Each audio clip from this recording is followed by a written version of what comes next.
Hello, What Culture? My name is Simon Miller, and you are watching Ups and Downs for the greatest Royal Rumble ever of all time, that event that happened in Saudi Arabia. Well, as I'm doing this, a few hours ago, I'm coming at you pretty much live. Now, you may be wondering, why does Simon Miller have the What Culture heavyweight title? Well, I'll tell you why. Because I picked Braun Strowman. I mean, it was a fluke. I picked a number out of a hat. It wasn't a hat, it was a bucket. But I picked number 41, and it was Braun Strowman. He won, so now I've got the title. What am I going to do with this title? I don't know. That's not what this show is about. Don't worry about it. Let's up some downs.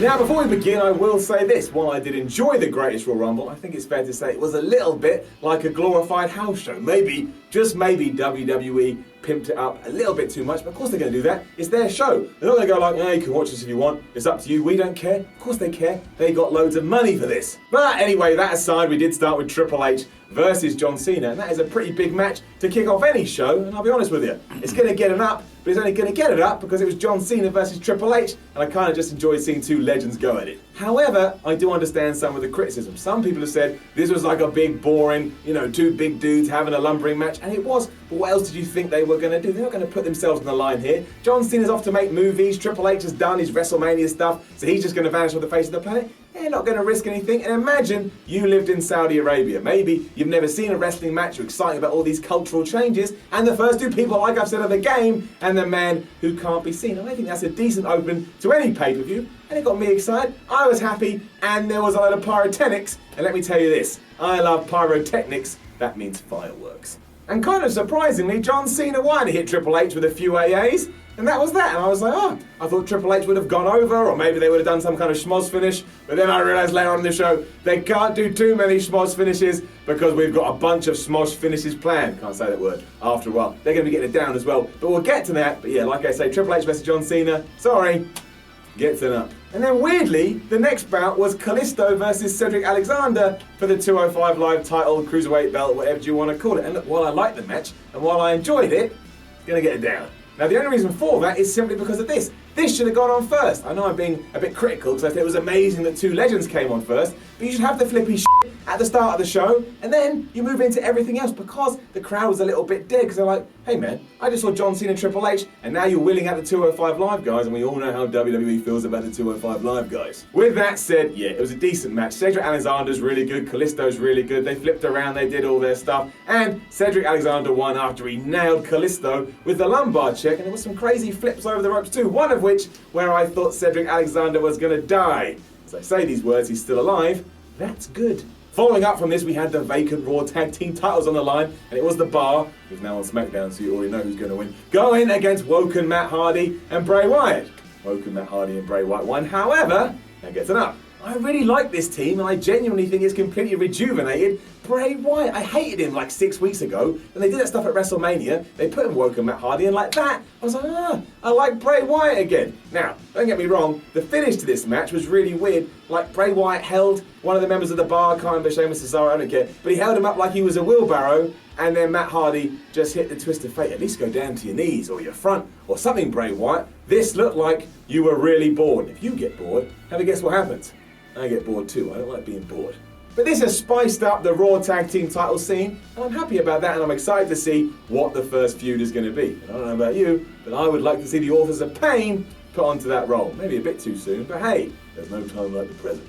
Jinder Mahal versus the US Champion Jeff Hardy was after this, and while I am going to give the match an up, because I believe that for the second time, Jeff Hardy got a decent match out of Jinder, it was at this point of the show I was like, while I am enjoying this, yes, this is a house show and has been over-promoted. The reason I say that is because they just had a match you'd expect if you just went to your local house show. Jinder did a bit of offense, then Jeff Hardy did a bit of offense. There was one bit when he did Whisper in the Wind and he missed Jinder, and Jinder still fell to the floor. But mistakes happen. Don't be mean when mistakes happen. And yeah, eventually, Swanton Bomb, Jeff Hardy wins, 1, 2, 3. He's still a US champion, and I imagine these two will never cross paths again, given that one is on SmackDown and the other is on Raw. But look, it was all right. It was Friday night, or Friday evening, Friday afternoon over here in the UK, and I was like, I'm just happy to be watching some wrestling. I know that's overly positive, but I'm a positive dude. And in case you were interested, there were some rumours or there were some rumblings beforehand that at some point in this show we may have to have a prayer break, because that is what happens in Saudi Arabia. And it seemed like it happened here, because all of a sudden we were cutting to Jim Ross and JR, then we went backstage to Chris Jericho, then we had some kind of promotional video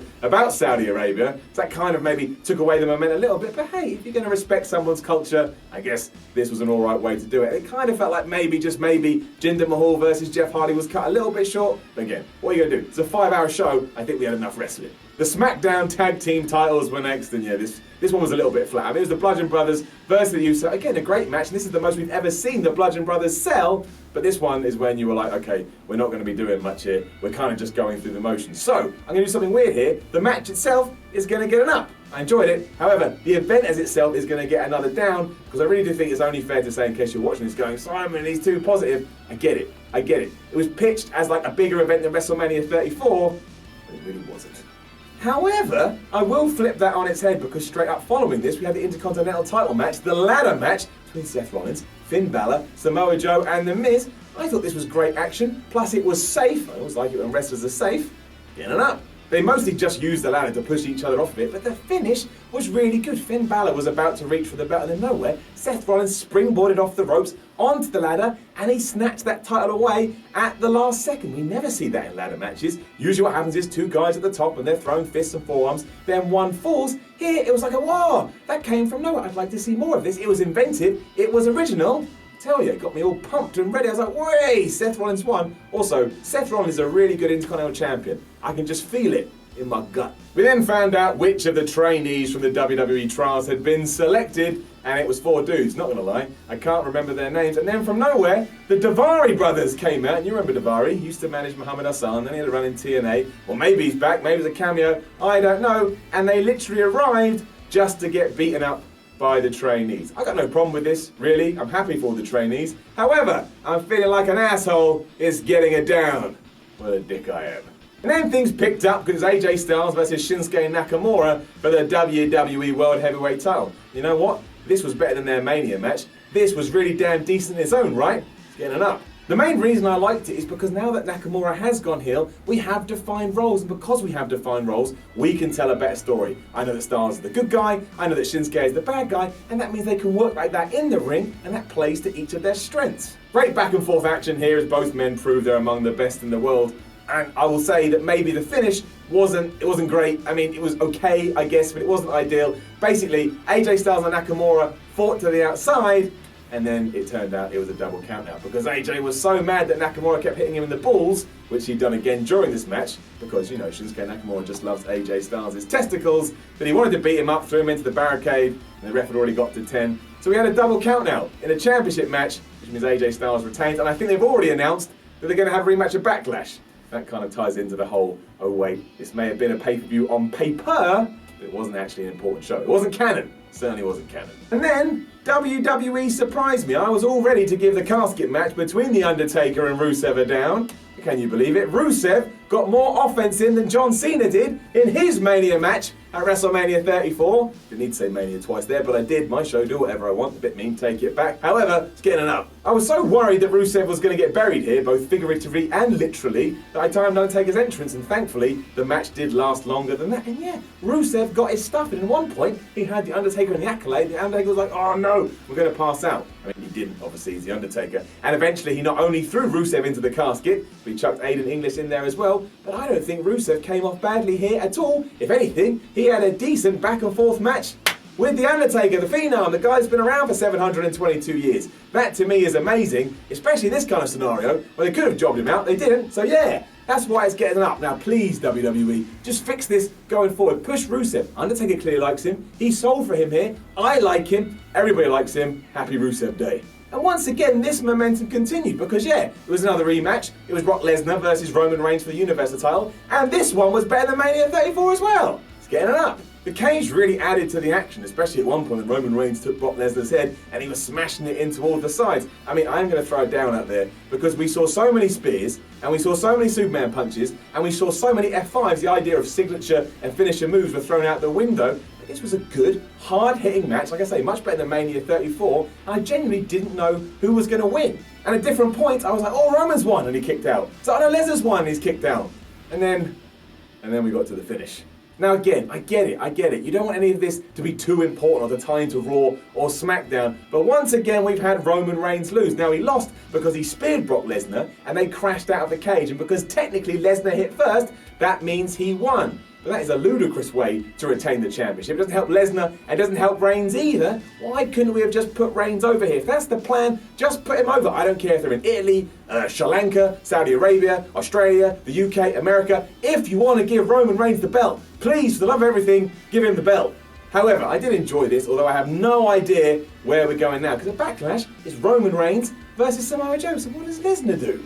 I don't know. You tell me, especially if you're Vince McMahon, because then I'll know the plans. And then it was the main event of the evening, which was, of course, the 50-man Royal Rumble. Now, look, I'm not like a super smart or super remembering guy. That's not even English, so I've got every participant here. So if you are watching Ups and Downs for the greatest Royal Rumble and you want to know everyone who was in it, I'm here for you. But I am just going to read them from the phone. I'm just going to read them in the order they came in. So, it was Daniel Bryan, Dolph Ziggler, Sin Cara, Curtis Axel, Mark Henry, Mike Kanellis, some guy called Hiroki Suma, I don't know, you tell me, Victor from the Ascension, Kofi Kingston, Tony Nese, Dash Wilder, Hornswoggle, Primo, Take a Breath, Xavier Woods, Bo Dallas, Kurt Angle, Scott Dawson, Goldust, Connor, Ascension guy, Alliance, Luke Gallows, Rhino, Drew Gallagher, Tucker Knight, he's from NXT, Bobby Roode, Fandango, Chad Gable, Rey Mysterio, Mojo Rawley, Tyler Breeze, Big E, only at 31, 32, Carl Anderson, Apollo Crews, Roderick Strong from NXT, Randy Orton, Heath Slater, Babatunde, who's really tall, he's bigger than Braun Strowman. Baron Corbin, Titus O'Neil, who we'll get to. Dan Mather, who is not me, stop tweeting me. Braun Strowman, Ty Dillinger, Kurt Hawkins, Bobby Lashley, Great Khali, Kevin Owens, Shane McMahon, Shelton Benjamin, Big Cass, Chris Jericho. Whoosh. Now, as you already know, yes, Braun Strowman did win. He gets a fancy title and he gets a fancy trophy. And I tell you, this was the right thing to do. He wasn't even in the Royal Rumble this year, because I don't think he was. Either way, he didn't win it. He should have won this. To have him not win it would have been nuts. So that gets an up. You know what else? This was really fun. Because it was a Royal Rumble that didn't tie into WrestleMania and it just existed within itself, you could kind of think, well, maybe someone like Big E is going to win. Or maybe Elias will win. I mean, deep down you knew you wouldn't, but there was more of a surprise here. It was just more fun. It was more inventive. I think it was one of the best Royal Rumbles for a while. However, we do have to talk about Titus O'Neil. Now, I feel sorry for Titus O'Neil. I'm sure you've seen this. If you're a wrestling fan, I imagine it's just flying through social media. He ran down to the ring and he tripped up so badly, he slid under the ring. And that's it now. That's Titus O'Neil's whole career. I feel really sorry for him. Imagine that happened to you or me. That's all he's going to get, that poor guy. I feel if you watch this, Titus O'Neil, my heart is with you. You didn't deserve it. Also, I've got to give a shout out to Daniel Bryan, who started at number 1 and he was in the Final 4, which means that's the longest ever stint in Royal Rumble history. And you could tell he had all these red marks across his chest. And the Final 4 were Daniel Bryan, Braun Strowman, Big Cass, Bobby Lashley. Now, it was Big Cass that threw out Daniel Bryan, so hopefully that means Big Cass loses at Backlash when he faces the Yes Man. And yeah, Strowman eventually kind of put Cass on the ropes with his, penis on the top rope. And he shook him around a bit, and then he knocked him out. But hey, Braun Strowman won, in what I've already said, was a damn good Rumble. And I think it was the right thing to do. 2 thumbs up, WWE. You're alright with me.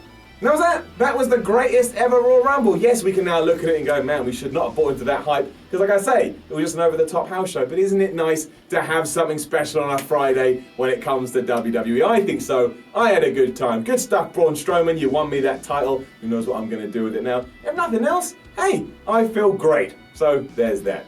Let's move on to wherever else you want to go next. Now, don't forget to leave a comment below and let us know what you thought about the greatest ever Royal Rumble. Like, share and subscribe. Head over to WhatCulture.com and read yourself some articles and follow WhatCulture on Twitter. WhatCulture WWE. My name is Simon from WhatCulture. Thank you for watching. You know what?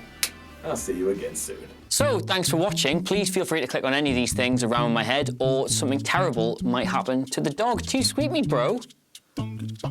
Traitor. Traitor. Ha ha ha.